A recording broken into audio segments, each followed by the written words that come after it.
la gloire de l'eau. De l'éternel Isis, les seins inépuisés offrent toujours leurs laits magiques à nos baisers. Le poil d'antan ne cherchait sur les grèves qu'un mélancolieux promenoir pour leurs rêves. Un écho résonnant leurs propres sanglots. Ceux de l'heure présente y cherchent des tableaux. Mais pour tous ces racleurs de lyre ou de palette, la mer n'est qu'un miroir où leur moi se reflète. D'autres oiseaux adviennent d'autres chansons. Aussi nous, les rimeurs de demain, nous pensons que la nature a sa figure personnelle, qu'il ne faut pas toujours nous admirer en elle, et qu'à la contempler sans nous voir au travers, on peut trouver profit, plaisir et beau vert. Nous voulons pénétrer les effets et les causes, suivre les éléments dans leur métempsychose, sous les êtres divers qu'ils font et qu'ils défont. La surface nous plaît, mais plus encore le fond. Et laissant les rêveurs aboyer aux étoiles, laissant les descriptifs colorier leur toile, nous estimons que pour chanter ce tout vivant, c'est peu d'être poète, il faut être savant. C'est ainsi que pensaient d'ailleurs aux premiers âges nos aïeux, à la fois des chantres et des sages, poètes certes, mais philosophes aussi. Vyasa, Valmiki dans l'Inde, Firdousi dans la Perse, Hésiode, Orphée, Homère en Grèce, et parmi les latins Virgile après Lucrèce. Dans la science obscure, ils mettaient les secrets dans leurs vers ciselés en précieux coffrets, tout resplendissant d'or, tout parfumé d'essence. Le rythme est le meilleur gardien des connaissances. Et peut-être qu'un jour d'autre humanité, en fouillant les débris qui furent nos cités, nous saurons le credo dont notre âge sonore que par quelques poèmes à la rime sonore. Je suis un songe creux, peut-être.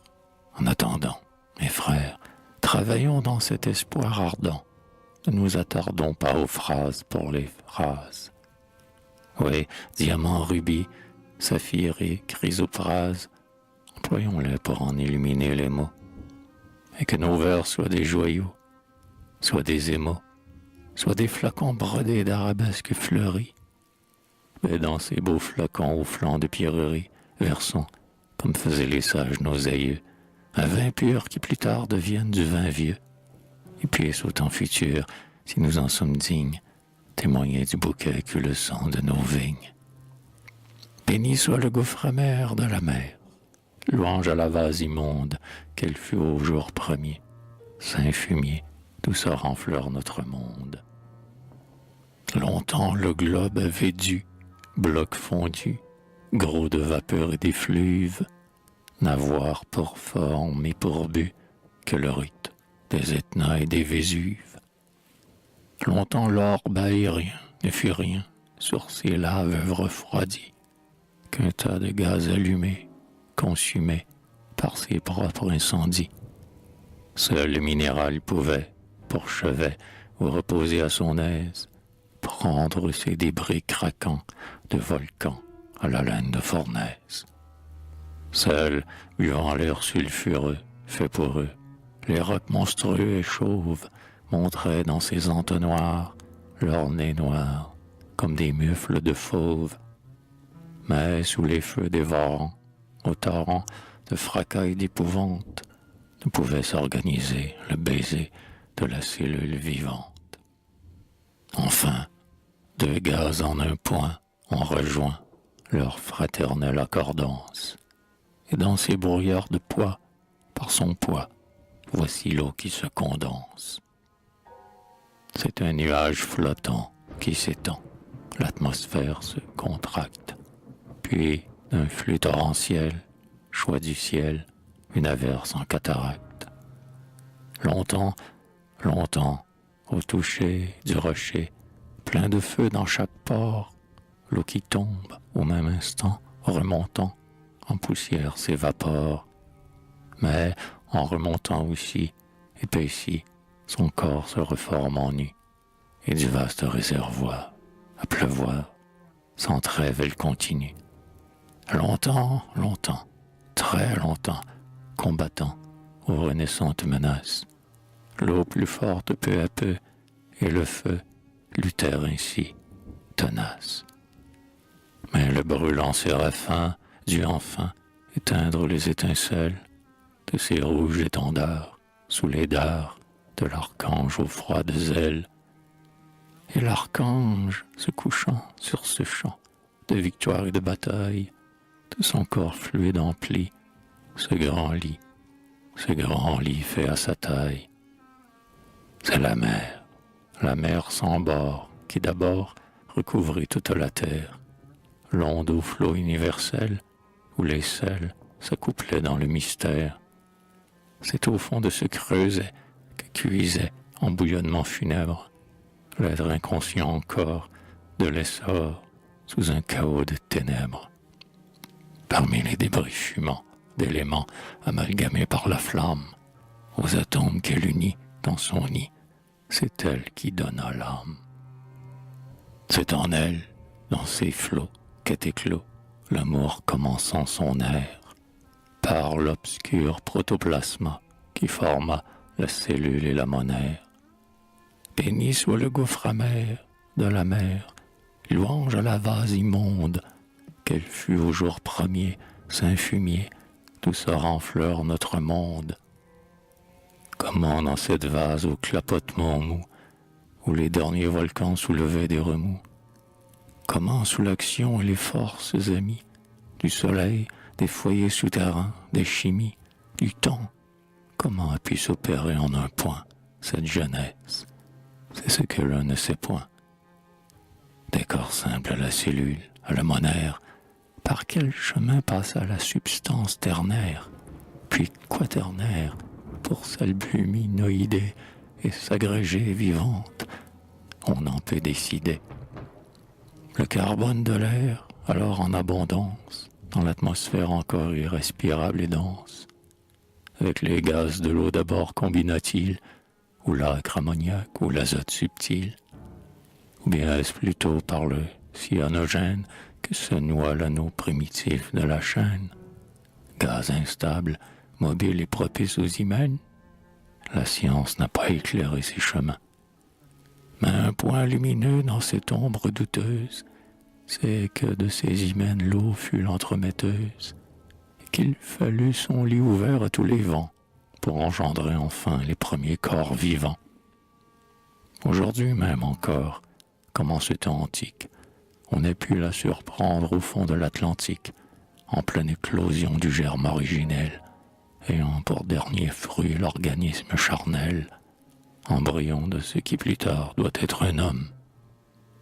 Un être existe là, que la science nomme Batibius, un être informe, sans couleur, une larve plutôt qu'un être, une pâleur encore plus qu'une larve, une ombre clandestine, semblable à du blanc d'œuf, à de la gélatine, quelque chose de vague et d'indéterminé. C'est presque rien, pourtant, il existe. Il est né, il se nourrit, respire, et marche et se contracte, et multiplie, et c'est de la matière en acte. Sous le plus simple aspect, sans crément superflu, c'est du protoplasma vivant, et rien de plus. Qu'un fragment de ce corps s'en détache, et que l'onde en transporte autre part la bride vagabonde. Ce nouveau milieu, cet obscur ouvrier, d'une forme nouvelle ira s'approprier. D'amorphe, il deviendra fini. C'est une sphère. De ce rien qu'il était, déjà comme il diffère. Il évolue encore, se centre en même temps, allonge autour de lui des filaments flottants. Sens des membres, oui, mieux même, des organes. Et la vie à présent, avec tous ses arcanes, peut s'épandre, grandir, se différencier, et, partant de cet humble et vague devancier, racine d'où jaillit l'arbre de nos ancêtres, gravir tous les degrés de l'échelle des êtres. Ô vie, ô flot montant et grondant, je te vois produire l'animal, plante et bête à la fois, te transformer sans fin depuis ses anciens types, devenir l'infusoire, entrer dans les polypes, monter toujours, des corps multipliés les seins.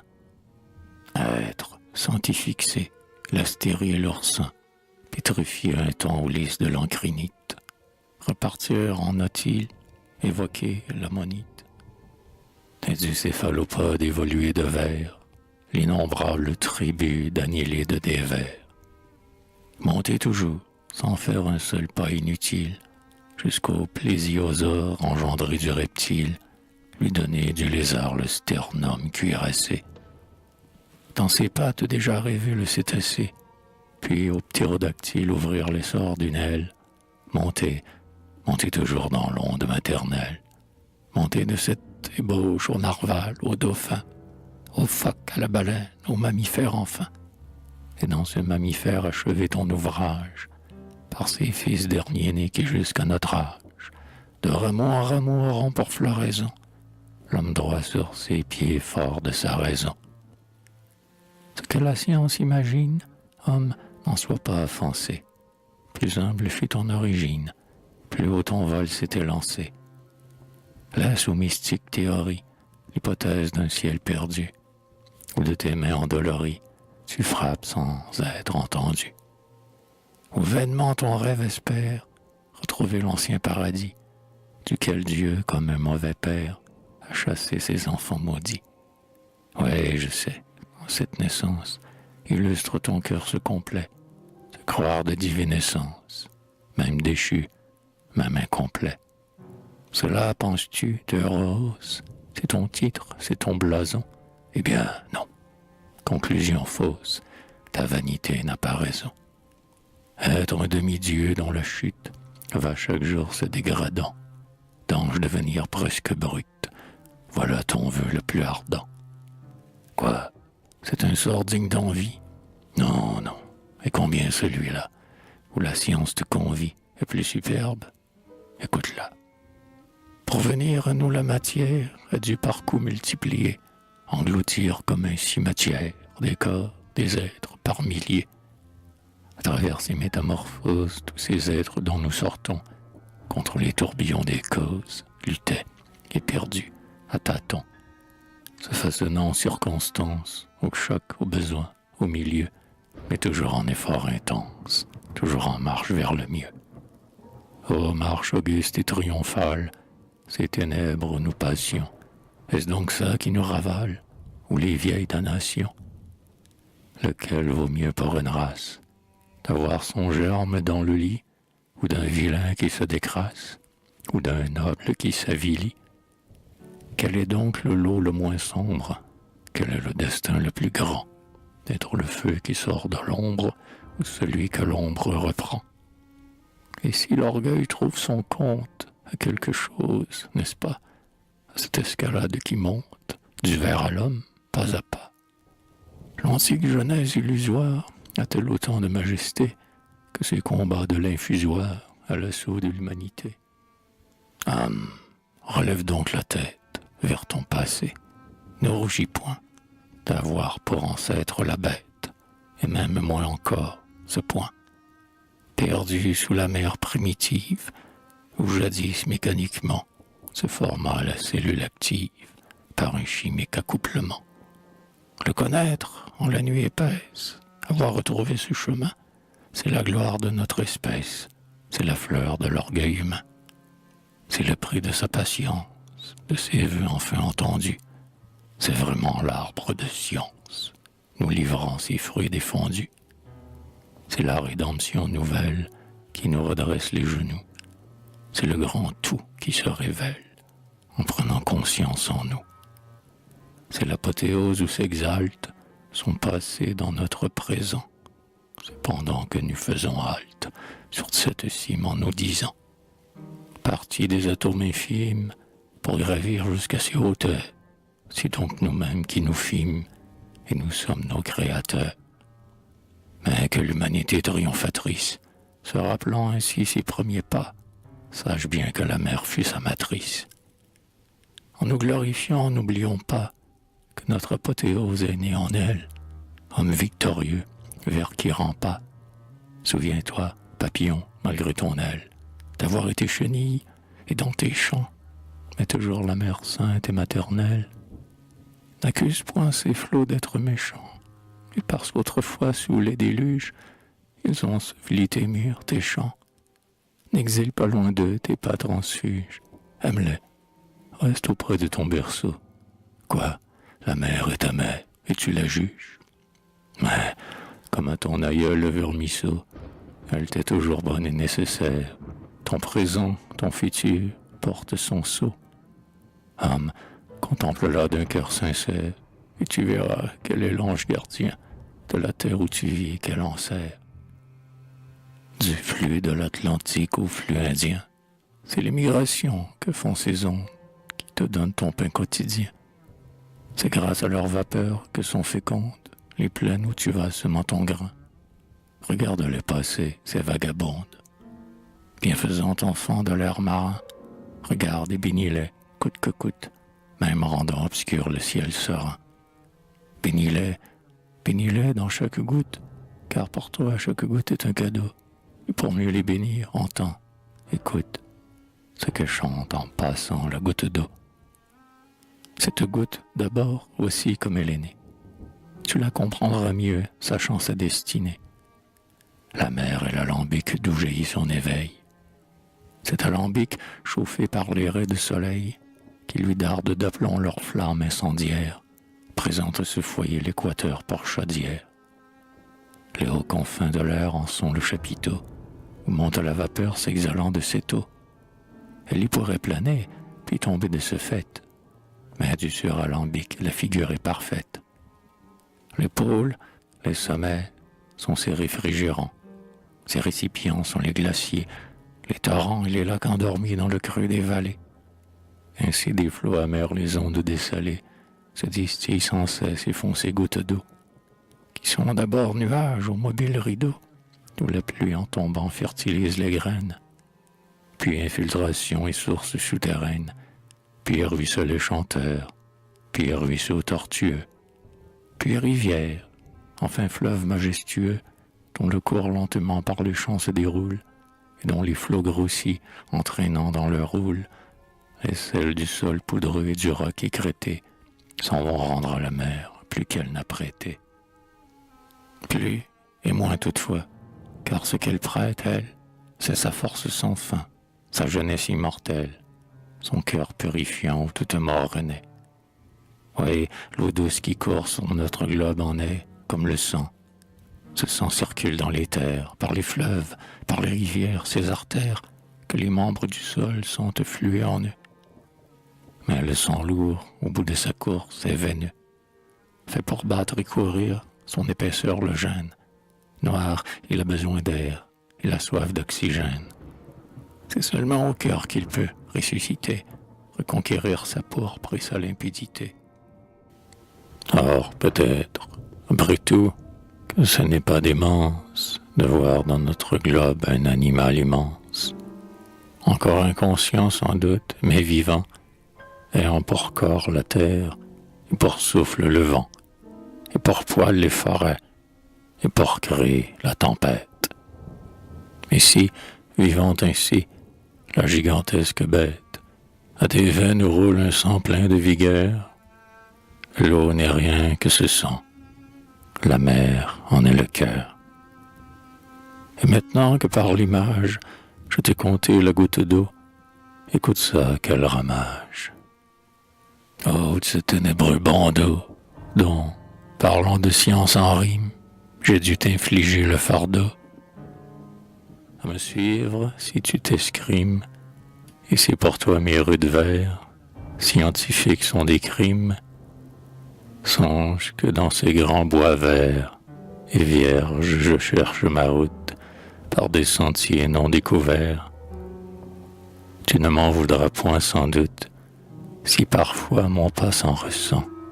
En retour, pour ta peine, écoute ce que l'eau nous chante en passant. De la mer nourricière aux terres inassouvies, je t'apporte le lait dont s'entretient ta vie. À ta brûlante soif qu'elle sait apaiser, j'apporte la fraîcheur de son divin baiser. Ce baiser quand ton sein, pieuse, tu renfermes et fait s'épanouir l'éclosion des germes. à tous les éléments de ce sein ténébreux. Ils se mêlent et les forcent à se mêler entre eux. Ainsi naissent tes prés aux herbes pullulantes, où les troupeaux joyeux paissent le suc des plantes. Ainsi naissent les champs dorés par les moissons, et tes bois pleins de fleurs, de nids et de chansons. Ainsi, te bénissant, toute ta géniture trouve dans ton giron le gîte et la pâture. Ainsi, le plus aimé de tous tes benjamins, l'homme, dans tes trésors peut prendre à pleine main. Que d'autres soins encore j'ai pour lui, plus vulgaires, mais sans quoi, lui qui s'en croit tant, ne serait guère. N'est-ce pas moi qui fais de mon poids rassembler, se mouvoir les moulins qui farinent son blé? Plus forte que 100 bras brandis par sang et chine, n'est-ce pas ma vapeur qui trime en ces machines?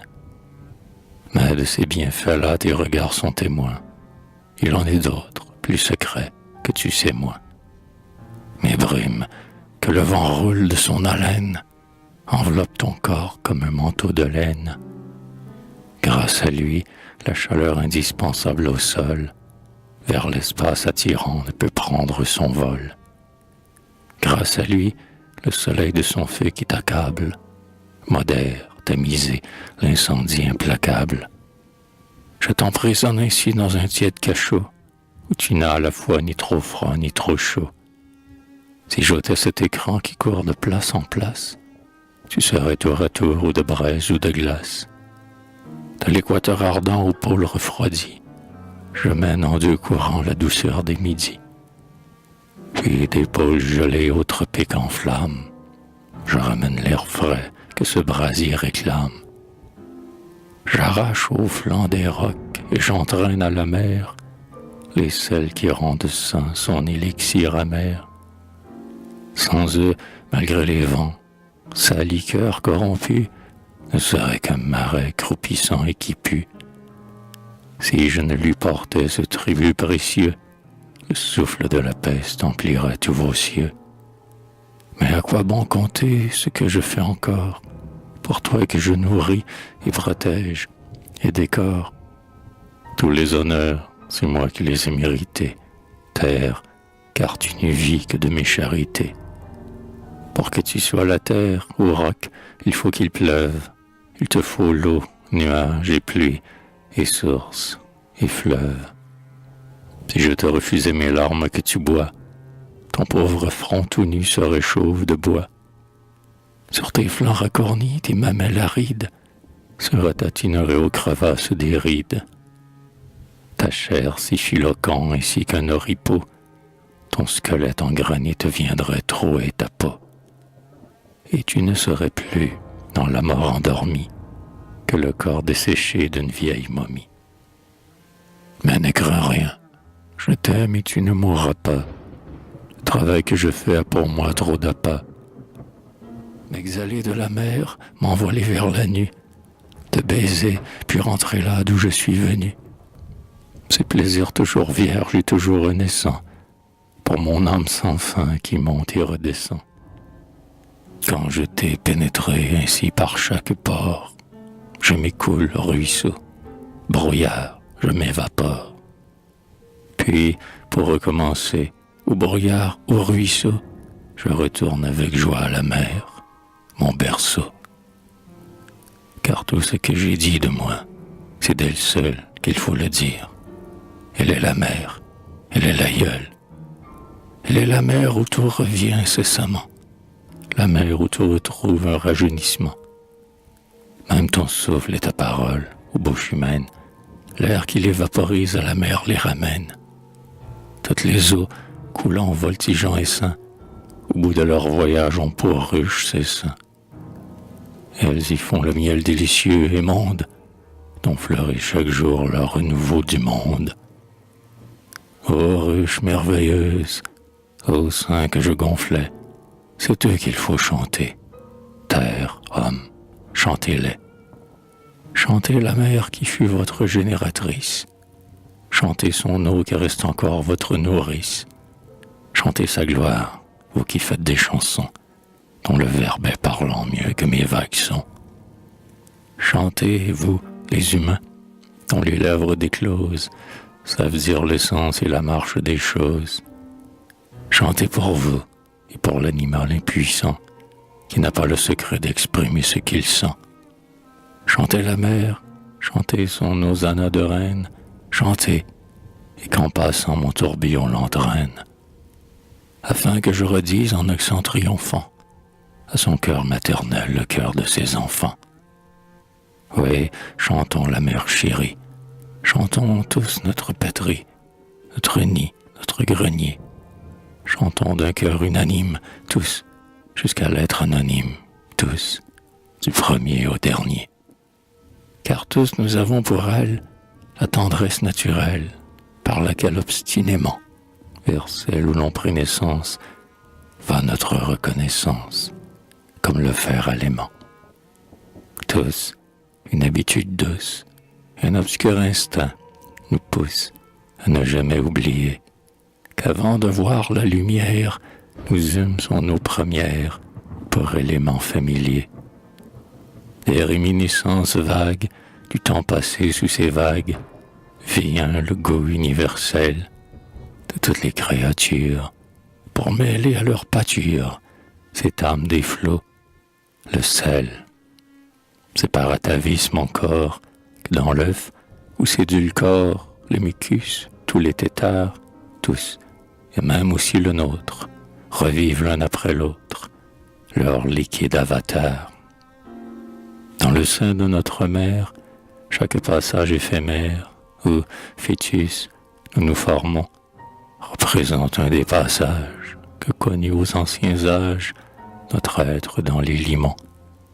Ainsi tous, tant que nous sommes, les bêtes comme les hommes, nous rendons à notre insu inconscient témoignage aux sources de ce lignage qui de la mer est issu. Chantons donc la mer chérie, chantons tous notre patrie, notre nid, notre grenier. Chantons d'un cœur unanime, tous, jusqu'à l'être anonyme, tous, du premier au dernier. Tous, tous, à la mer antique, chantons et pieux cantiques. Chantons l'hymne de nos foi, à l'aïeul vénéré, qui nous créa, qui nous crée, aujourd'hui comme autrefois. Quand cet hymne d'harmonie saintement soit réuni pour baiser ses cheveux blonds, toute sa famille en fête, tous ceux dont la chair est faite de la sueur de ses flancs. Tous les oiseaux de l'espace, le colombe et le rapace, les ruminants aux grands yeux, toutes les races mêlées, les chanteurs, l'irélé, les poissons silencieux, les reptiles nus et chauves, les moutons bêlons, les fauves dont le cuivre retentit, l'éléphant et la phalène, tous, tous, tous, de la baleine à l'infiniment petit. Tous, tous, tous, qu'ils chantent seuls, d'où leur vie à tous ruisselle, et dans ce cœur d'animaux, grand magnifique à physique, que leur cri soit la musique, dont l'homme écrira les mots. Hélas, nous aurions beau dans cet hymne superbe allumer tous les feux des diamants du verbe, y brûler tout l'encens de tous ces encensoirs, y prodiguer les fleurs des matins et des soirs, y mêler tous les bruits avec tous les murmures, depuis les sons furtifs glissant sous les ramures, qui se comptent tout bas des contes divagants, jusqu'au rugissement rauque des ouragans, y faire s'envoler sur l'aile du vocable, l'ode expliquant dans un éclair l'inexplicable, y fondre en symphonie au magique accord, tous les soupirs de l'âme et tous les cris du corps, tout ce qui vibre enfin et palpite et s'exprime aux incantations du rythme et de la rime. Ô mère, nous aurions beau de cet hymen savant enfler l'orchestre avec tous les cuivres du vent, les cordes des brises, les buccins qui l'honnèrent, les tambours et les cymbales des tonnerres, et les hautbois des bois, les flûtes des vallons, les harpes de l'espace et tous les violons, qu'un invisible archet fait pleurer sur les grèves. Ô mère, Nous aurions beau dans le plus fou des rêves, avec tout le possible et l'impossible aussi, essayer à plein cœur de te chanter ainsi. Oh mère, mère, tout cela ne dirait pas encore, ni ta grandeur, ni la grâce qui la décore, ni cette majesté qui nous jette à genoux, ni tes bontés sans fin qui fleurissent en nous. Oh, que chacun plutôt te chante en son langage, et t'offre à sa façon ses vœux dont l'humble gage témoigne seulement de sa sincérité. Aucun de tes enfants n'aura démérité, quelle que soit sa voix obscure et vagissante, pourvu qu'au plus profond de lui-même il te sente, et pourvu qu'il le dise, homme, simple animal, même plante, mais qu'il le dise bien ou mal. Pour moi, mettant ici tout ce que j'ai pu mettre, domptant l'âpre science aux souplesses du maître, laissant sonner aussi la lyre en liberté, l'amour que je te dois, ô mère, je l'ai chanté, avec toute ma force et ma reconnaissance. J'ai chanté tes beaux flancs où nous prîmes naissance, tes flancs toujours féconds et la gloire de l'eau, et, près de pendre sur ton autel ce tableau, en ex-voto pieux prouvant ma foi fervente, si mon indignité devant toi m'épouvante, j'ai pour rendre la paix à mon cœur anxieux, la consolation d'avoir fait de mon mieux et d'avoir mis ma lèvre en m'abîmant en elle, au sein inépuisé de l'Isis éternel.